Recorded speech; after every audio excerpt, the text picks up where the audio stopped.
سلام، به یه ویدیو دیگه از کانال ایران پلاس خوش اومدید. جنگنده سوخو 57 یه جت شکاری روسی چند منظوره نسل پنجم می باشد. از سال 2002 در حال ساخت و توسعه بوده است. در سال 2020 اولین پیشنمون آن به ارتش روسیه تحویل داده شد. از جمله ویژگی‌های مهم در این جنگنده میتوان به توانایی پنهانکاری، خبرچابکی، کاهش بسیار خوب سطح مقطع راداری اشاره کرد که این شکاری را به یک جنگنده رادارگریز تبدیل کرده است. این جنگنده با برخورداری از سامانه‌های پیشرفته میتواند از راه جنگ الکترونیک در زمین و دریا بر جنگنده‌های نسل 4 و 4.5 چیره شود. اتحاد جماهیر شوروی در زمان جنگ سرد در سال 1979 درخواست خود را برای ساخت جنگنده رادارگریز نسل جدید از هواپیمای شکاری به صنایع دفاعی خود اعلام کرد. بر اساس این قرارداد پروژه‌ای با نام A90 آغاز شد. هواپیمایی با توانایی بسیار بالایی در پشتیبان هوایی ساخته شود تا در نهایت بتواند همه هواپیمای تک‌سرنشین قبلی ارتش را بازنشسته کند. پس از سقوط اتحاد جماهیر شوروی در سال 1991 پروژه جدیدی با نام پگفا جایگزین پروژه قبلی شد که روسیه بر اساس آن در نظر داشت تا جنگنده‌ای با توانایی‌های رقبای غربی خود مانند تایفون و F-22 بسازد که این امر در نهایت موجب به ساخت سوخو 57 شد. در طراحی این جنگنده از فناوری بدنه و بال آمیخته استفاده شده است که تشخیص اتساق بدنه و بال هواپیما در آن به سادگی مشخص نمی‌شود. جنگنده نیز همچون جنگنده‌های نسل قبل‌تر خود از تکنولوژی جهت‌دهی رانشی استفاده شده است تا باعث عملکرد بهتر زاویه حمله جنگنده شود. به نام بازیابی سریع استال استفاده می‌کند که در شرایط بروز مشکل برای سامانه جهت‌دهی رانش فعال شده و سریعاً افت فشار موتور را تامین می‌کند. توجه عالی به ایرودینامیک در طراحی بدنه سوخو 57 موجب شده تا این جنگنده به سرعت 2 ماخ برسد. همچنین موتورهای توانمندش می‌توانند سریعاً سرعت هواپیما را به سرعت زیر صفر برسانند.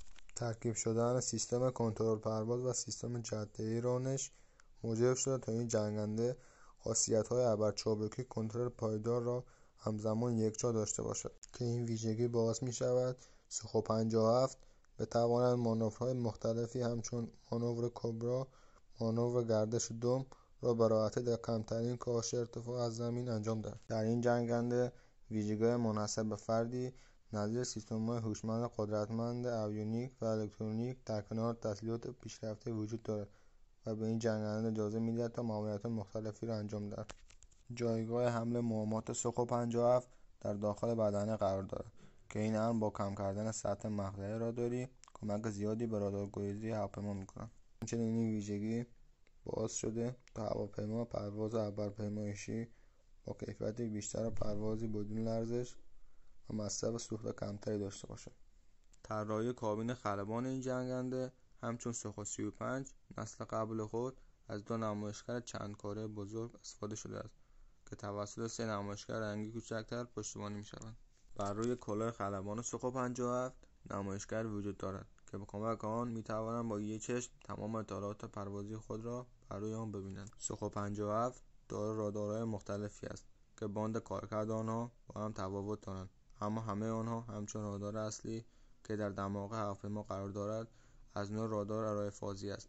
برای عواملی چون شناسایی دوست از دشمن، جنگ الکترونیک، کشف اهداف جاسوسی به کار می‌روند. 2 رادار ارائه فازی در 2 طرف دماغ این جنگنده نصب شده است که با برد در حدود 150 کیلومتر و 350 موجود گیرنده فرستنده 2 طرف هواپیما را پوشش می‌دهند.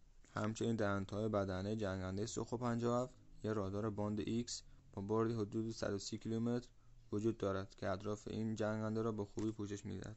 اولین موتوری که برای جنگنده سوخو 57 در نظر گرفته شده بود با نام IL-41F1 نیروی رانشی برابر 147 کیلو نیوتن داشت. مزایای تکنولوژی جدید به کار رفته در این موتور به عنوان کنترل تمام خودمختار دیجیتالی، سازگاری بسیار خوبی بین سامانه کنترل پرواز، عملکرد جنگنده به وجود آمده است که این هم کمک بسیار زیادی به مانورپذیری فرمانپذیری هواپیما می‌کند. در سال 2020 در این جنگنده موتور قوی‌تری استفاده شده است که از مزیت‌های موتور نسبت به مدل‌های قبلی خود می‌توان به افزایش قدرت رانش، کاهش هزینه‌های تعمیر نگهداری کاهش مصرف سوخت اشاره کرد که این ویژگی‌ها در نهایت موجب برتری این جنگنده نسبت به رقبای خود شده است. جنگنده سوخو 57 سانحه‌هایی هم داشته است. در سال 2019 میلادی اولین سانحه جنگنده سوخو 57 به دلیل نقص فنی در سیستم کنترل هواپیما در فاصله 111 کیلومتری از فرودگاه محل از قرار خود